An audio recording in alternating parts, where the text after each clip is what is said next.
জয়ন্তী শাহ এসে খুঁজছে এই বিজেপির বিএলএ কে আছে, ওকে বল ওর বাড়িঘর যেটুকু বেঁচে আছে সেটাকেও ভেঙে চুরমার করে দেবো। ওকে বলছে পাড়ার মহিলাদের একটা করে পিটিয়ে পালিশ করে দেবো। ওকে বলছে ইলেকশনের পরে ওকে পিটিয়ে মেরে ফেলে দেবো। ওর জীবন নাশে হুমকি দিচ্ছে জয়ন্তী শাহ। আমরা তাই আজকে ওর নামে এফআইআর করতে এসেছি এবং জয়ন্তী শাহকে বুঝিয়ে দেবো যে আইনের পথে চলে, ওর মর্জি মতো ওখানে কে। এই মুহূর্তের সবথেকে বড় খবর, দমদমে রাজনৈতিক উত্তেজনা চরমে।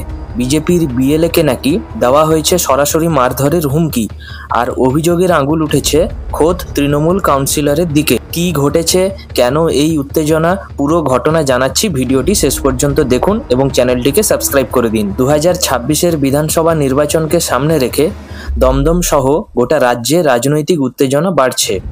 এরই মধ্যে বিজেপি পক্ষ থেকে অভিযোগ উঠেছে তাদের বিএলএকে তৃণমূলের স্থানীয় কাউন্সিলর মারধরের হুমকি দিয়েছেন। ঘটনাটি ঘটেছে দমদমে। বিজেপির পক্ষের লোকজন জানাচ্ছেন, যখন তারা বুথ পর্যায়ে প্রস্তুতি নিচ্ছিলেন তখন তৃণমূলের কয়েকজন নেতা তাদের কাছে এসে সরাসরি হুমকি দেয়। অভিযোগ আরও গুরুতর, যে কাউন্সিলর এলাকার দায়িত্বে আছেন তাকেই এই হুমকির জন্য দায়ী করা হচ্ছে। বিজেপির তরফ থেকে এ বিষয়ে থানায় লিখিত অভিযোগও জানানো হয়েছে। বিজেপির লোকজন বলছেন, নির্বাচনের আগে বিরোধী দলকে ভয় দেখানোর চেষ্টা চলছে, তবে আমরা ভয় পাই না, গণতান্ত্রিকভাবে লড়ব। অন্যদিকে তৃণমূল এই অভিযোগ সম্পূর্ণ অস্বীকার করেছে। তাদের দাবি বিজেপির ভিত্তিহীন অভিযোগ করে রাজনীতিতে উত্তেজনা তৈরি করতে চাইছে। এ ঘটনায় স্থানীয়দের মধ্যেও আতঙ্ক তৈরি হয়েছে।